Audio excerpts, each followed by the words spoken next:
So I'm going to tell you about my 3 levels of morning practice. This makes me at least 80% more likely to feel confident and peaceful. It creates a buffer between what happens in my life and, much to the relief of the people around me, my reaction to it.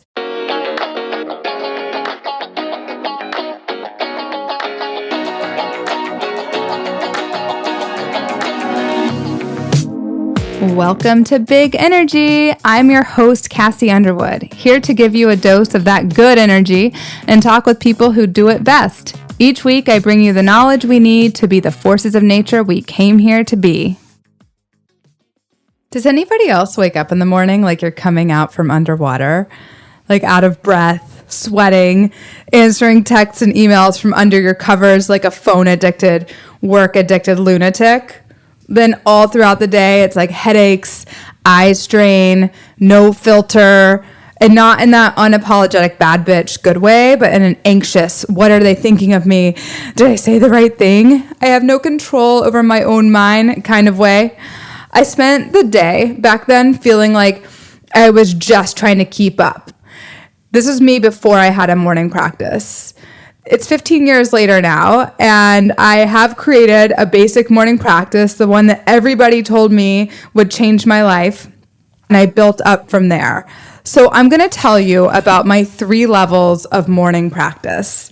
This makes me at least 80% more likely to feel confident and peaceful.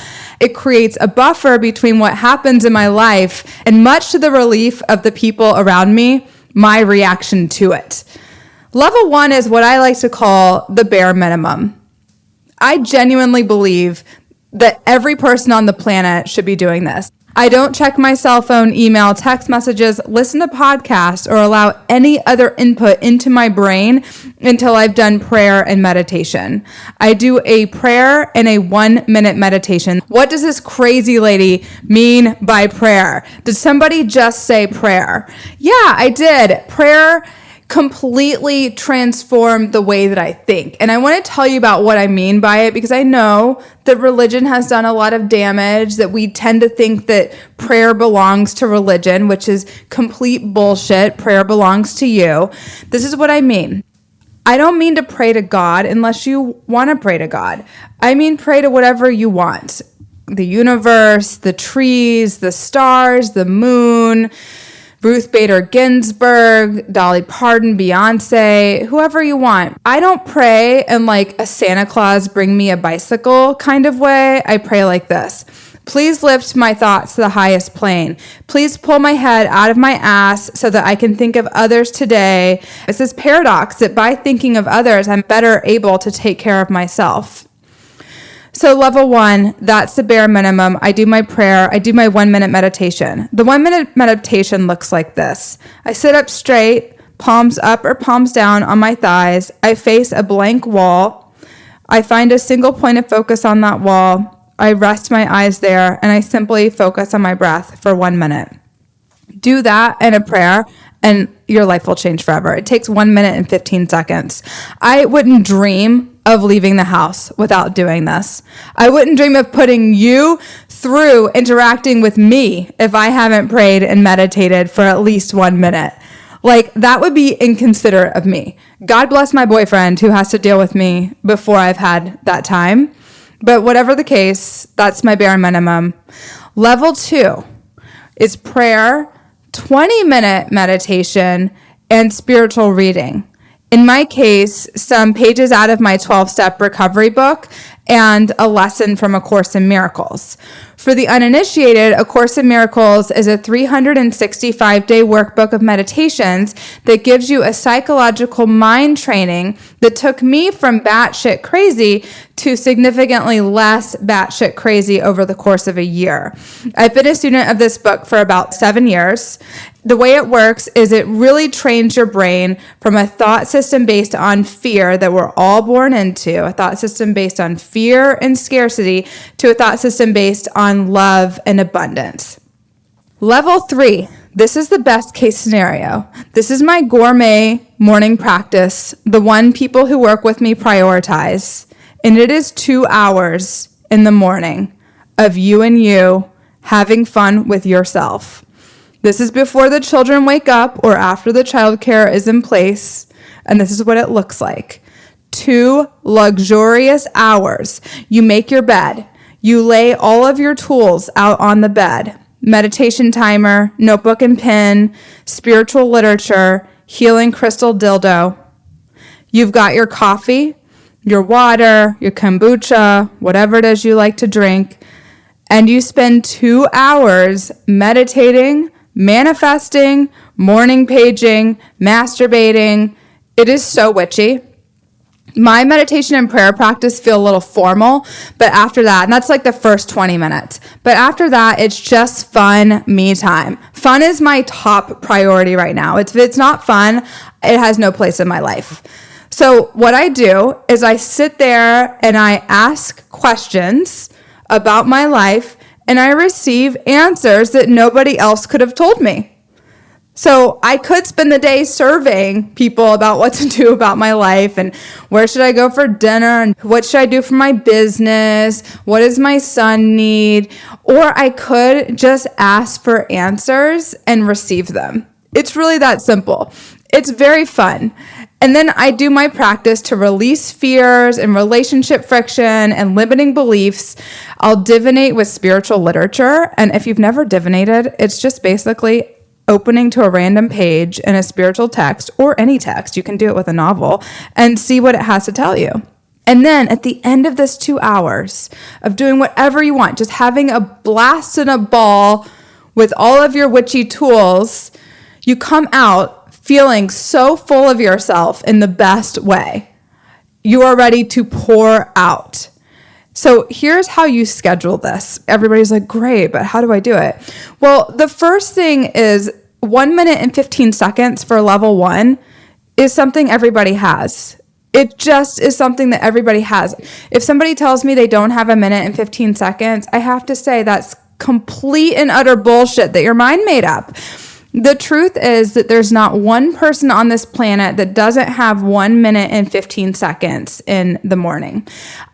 The only way I've been consistent with a morning practice is to do it before I did anything else other than going to the bathroom and grabbing a coffee. Definitely before allowing my technology addiction to take hold.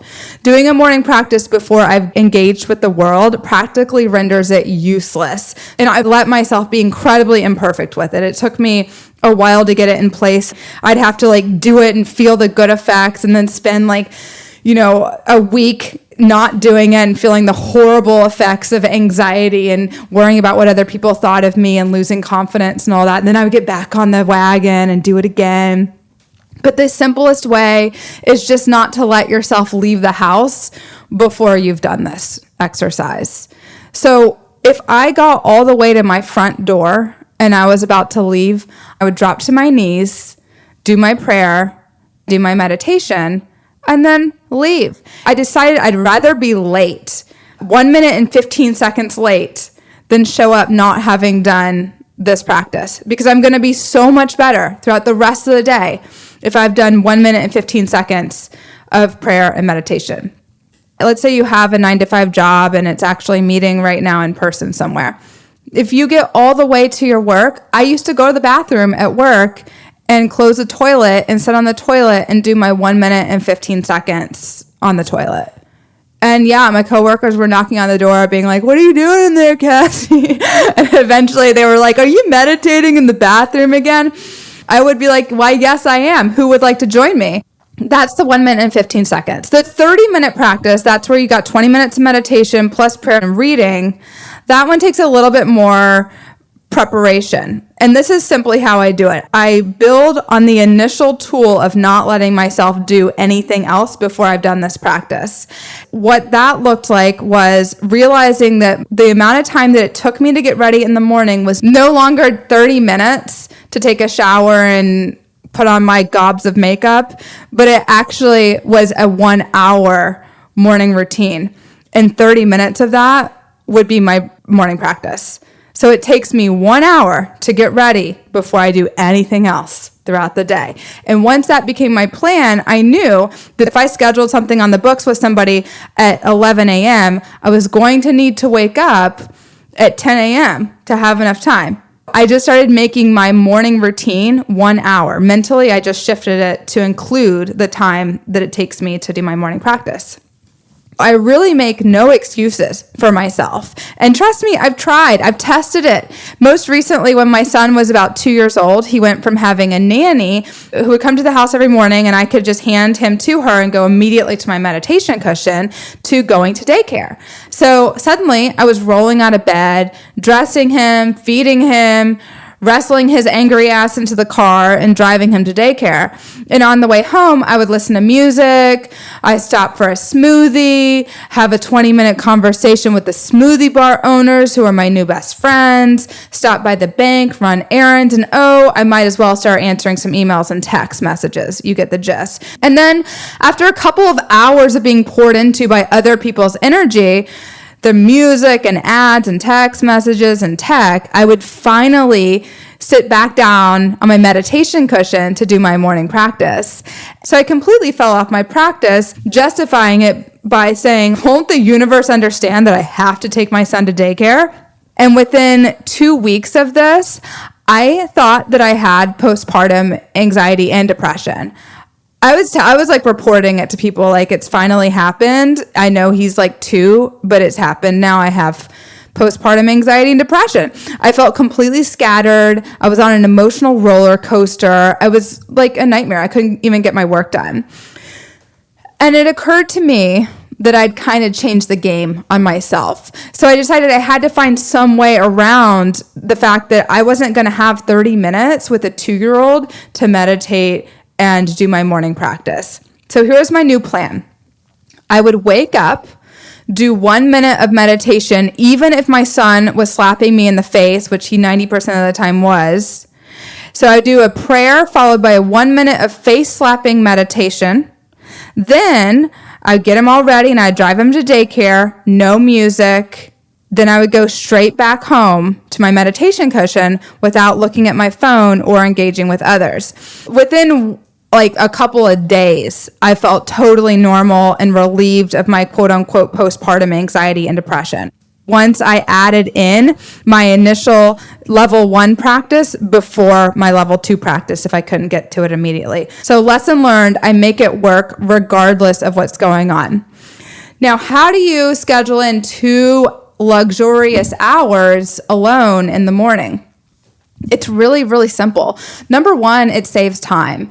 If I sit there throughout the morning and I'm downloading answers about how to live my day, I'm making quantum leaps. What used to take me 3 hours takes me 10 minutes. Because I've just received shortcuts and answers. So everything is so much simpler. I feel so much more confident. I have so much more to pour out. I feel creative. I've got ideas about what I want to do content-wise. I don't have to sit there and make shit up in my head throughout the day. I already know. I'm like off to the races as soon as I finish that 2 hours in the morning. So it actually saves me a ton of time. So if I just know that, that's a lot easier. Then I do the logistics of making sure I've got the childcare taken care of, or, this ain't for me, but maybe for you, waking up before your child wakes up. I do those 2 hours and I know the results of my doing that are going to save me so much time that I don't need to go looking for that time. It's going to be made up throughout the rest of the day. And I have the benefit of having just been poured into creatively. It's so easy. So what I always recommend is that you just do this spiritual experiment in your own life. See how it goes if you do a morning practice for 5 days. Like, what's 5 days? You can definitely do a morning practice for 5 days for 1 minute and 15 seconds before you leave the house. Put a reminder on your phone. And then see what happens when you don't. See how you feel when you don't. And then see how you feel when you do a 30-minute morning practice and how you feel when you don't. See other people's reactions to you. Notice how your brain is working. See how your creativity completely takes off. See how you just seem to know what to do in certain situations, how you've received downloads. You don't need to go searching for answers. You kind of just know intuitively how to handle your life. Pick your level. Go for it. I love you guys, and I'll see you next week. That was another episode of Big Energy with me, your host, Kassi Underwood. Were you into it? Go ahead and click the subscribe button and leave a review. You can also find me online at KassiUnderwood.com. See you next time. And remember, Money Metaphysics for Maverick Women, my 6-month program, is open for enrollment. Learn more and register at kassiunderwood.com/MMMW.